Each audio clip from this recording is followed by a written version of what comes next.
रात का को तकरीबन 1:15 का टाइम है और घर के और बच्चों के और हमारे हालात कुछ ही हैं।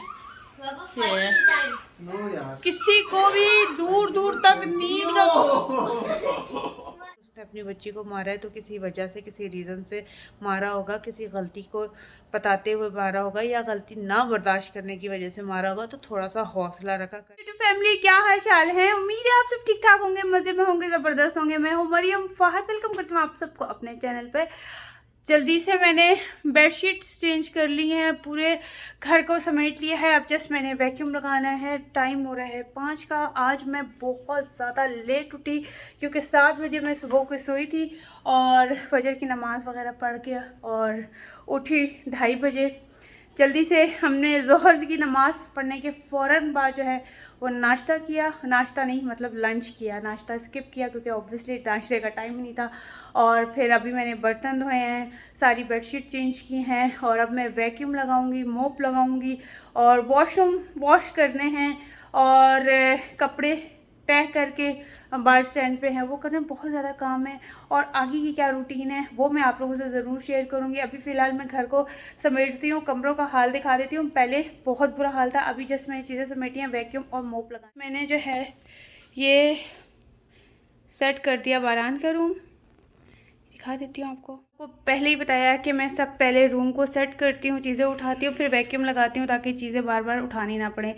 ये खान साहब का जो है रूम मैंने साफ़ सुथरा करके बेडशीट चेंज किया और अफनान का तो यहाँ पे मैंने इनकी भी बेडशीट वगैरह चेंज करके और अभी जस्ट मैंने वैक्यूम लगाना है, मोप लगाना है तो हो जाए। बहुत ख़राब हुए में हैं, ये देखें आइस पॉप खाते हैं और नीचे के निशान देखें।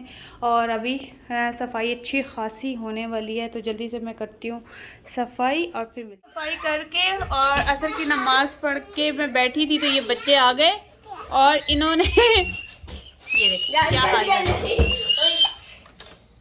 ये क्या हाल कर रहे हैं ये लोग। खान साहब यहाँ पे बैठे हैं, अशमीरा ये बैठी भी है।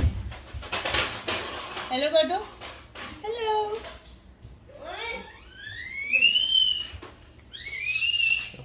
Afnan, don't run behind him. And Afnan, put this over there.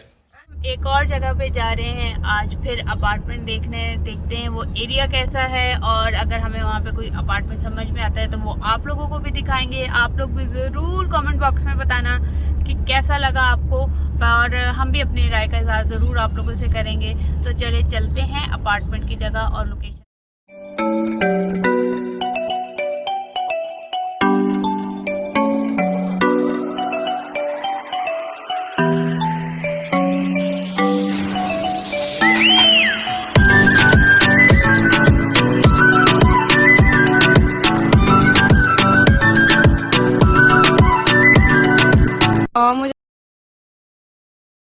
हम उस एरिया पे आ गए हैं बट यहाँ पे जो है वो For sale है, यानी कि जो कोई अपना अपार्टमेंट लेना चाह रहा हो और अपना वो सऊदी को देते हैं, हमें देते नहीं है। हाँ, सऊदीज़ को सिर्फ अलाउ होता है तो परचेज करना है यहाँ। हाँ, This is another drawback living in Saudi Arabia. You cannot purchase your own villa. तो अब हम अपार्टमेंट देखने जा रहे हैं बट यहाँ पे जो ये एरिया है ये वाला आप लोगों को भी दिखाती हूँ। ये सारा वो है जो अपार्टमेंट सेल के लिए है, तो यानी कि रेंट पे नहीं है, जस्ट सेल के लिए, वो भी सिर्फ सऊदीज़ के लिए। तो इसलिए हम इस एरिया को दोबारा से टाटा बाय बाय करते हैं। नहीं उधर जा रहे हो साइड पे भी और दूसरी साइड पे चलते हैं। पार्क चेक करें, यहाँ पे बहुत ही ज़बरदस्त इन्होंने पार्क जो है वो यहाँ पे बनाया है। जो न्यू कंस्ट्रक्शन हो रही है उस पे इस तरह के पार्क्स दिए हुए हैं जहाँ पे बच्चे बड़े सब आए हुए हैं। अभी ये वाले पार्क तो बहुत ही ज़बरदस्त बनाया हुआ है।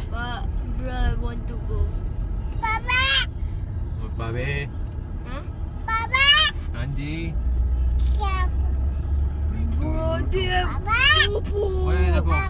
बच्चा खेलने के लिए स्कूटी और एरिया का बैक एरिया है जहाँ हम अपना अपार्टमेंट देखने के लिए आए थे, मगर वो जो था फॉर सेल है। बिल्डिंग्स तो नहीं देखा हमने, बिल्डिंग्स कोई भी नहीं देखी क्योंकि वो सेल के लिए हैं apartments. Rent back market of it. हाँ, बैक मार्केट, यस। ये वो एरिया है और इस एरिया की सबसे बेस्ट पार्ट जो है ये है कि यहाँ पे वॉकिंग ट्रैक बना हुआ है बहुत ज़बरदस्त सा। ये देखिए जी, ये सारा वॉकिंग ट्रैक है और हमें एक बिल्डिंग नज़र तो आई है। अब देखते हैं कि ये तमलीक है या ले ले जार मतलब रेंट पे और तमलीक मतलब सेल पे। तो चेक करते हैं, हमें ये नज़र आया है। तो हमें कोई भी अपार्टमेंट नहीं मिला जो रेंट पे हो, सारी की सारी बिल्डिंग फॉर सेल हैं जो कि हम लोग नहीं ख़रीद सकते। यहाँ पे सिर्फ़ और सिर्फ सऊदीज़ जो हैं वो अपने जो प्रॉपर्टी है वो ख़रीद सकते हैं। तो इसलिए अब के लिए तो बस हम थक गए, बहुत ज़्यादा गए एरियाज़ में, मगर वो सारी की सारी फॉर सेल थी। तो अब चलते हैं और देखते हैं कि अगर मिल गया रास्ते में तो ठीक है, वरना अब हम सीधा घर को जाए। हमने खाना लिया है पहले क्योंकि भूख बहुत ज़्यादा लग रही थी और यहाँ पे इतना ज़्यादा रश है कि बैठने की कोई स्पेस नहीं थी। तो सोचा कि घर जाके ही खाएंगे, तो ऑर्डर हमने ले लिया है। क्या क्या लिया है ये घर जाके आप लोगों को बताते हैं और चलें अब घर की तरफ। खाना लेके आए हैं, ये माशाल्लाह से चिकन कढ़ाई, गुलाब जामुन, जलेबी और ये उन्होंने कहा कि आज ही ताज़ा पंजीरी बनाई है, ये वो है। और ये खान साहब वहाँ पे जो सौंफ मिलती है वो लेके आए हैं। ये साथ में चिकन टिक्का है, ये दाल मखनी है और रायता सैलेड। और इसमें क्या है? और साथ में रोटियाँ। यहाँ पे हमारे गुलाब, अशमीरा और बारान, और ये मेरा चांद सूरज अफनान खान, और ये मेरा खान फाज खान। बाबा से भी दे दें। तो चलें जी, ये खाना लेके आए हैं और बिस्मिल्लाह करते हैं हम लोग और मिलते हैं थोड़ी देर बाद। साहब जो है वो अफनान से लाडी शादी कर रहे हैं और अशमीरा को बिल्कुल भी अच्छा नहीं लग रहा कि अफनान के साथ क्यों वो लाडी हो रही है और उसके साथ क्यों नहीं हो रही। ये देखें अशमीरा, अशमीरा, अशमीरा लग ना, देखना अशमीरा को, और लग जाएगी अशमीरा को।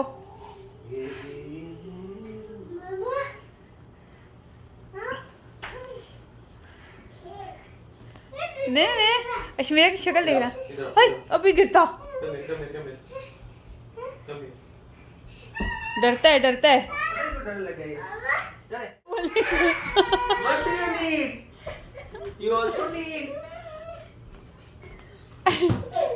ऊपर चढ़ने की कोशिश, बाबा ऊपर चढ़ने की कोशिश। हाँ, वो दूसरे अपने बेड पे तो चढ़ जाती है ना।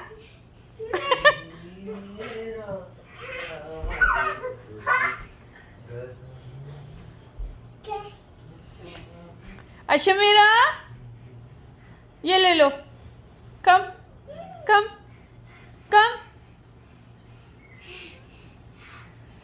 दे अशमीरा की शक्ल देखा।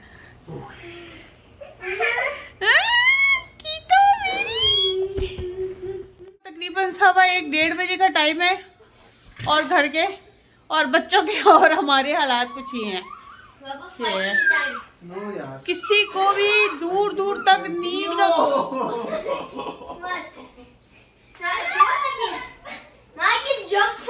No. Yes, he can. Don't attempt this. I'm a professional. Ashmira, Ashmira. 3, 4, 5, 6, 7.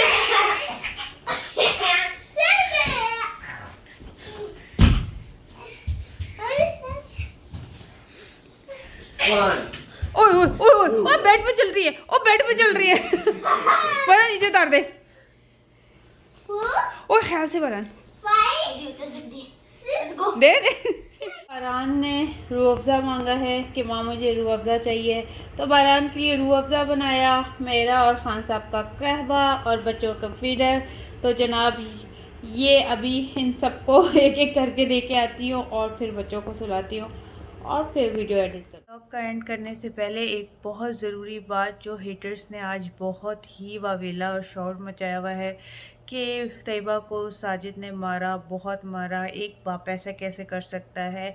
तो मेरा उन हेटर्स के लिए सिर्फ एक ही जवाब है, मैं मानती हूँ कि बच्चों को बिल्कुल भी नहीं मारना चाहिए, ख़ास तौर पे बेटियों को तो बिल्कुल भी। इस बात का तो मुझे भी सख्त गुस्सा भी आया और अच्छा भी नहीं लगा कि किस तरह से कोई बेटी को इस तरह से मार सकता है या कुछ कर सकता है। मगर हेटर्स तो अब आप लोगों को पता है, एक बात का इशू बना के और चीख के, और कुछ तो झूठे रोने भी रो रहे होते हैं और कुछ लोग तो ऐसे प्रिटेंड कर रहे होते हैं जैसे यही उनके वालिदैन है। सितारा की पूरी फैमिली का ठेका इन्होंने ही उठाया हुआ है, अच्छा बुरा सब इनको ही करना है।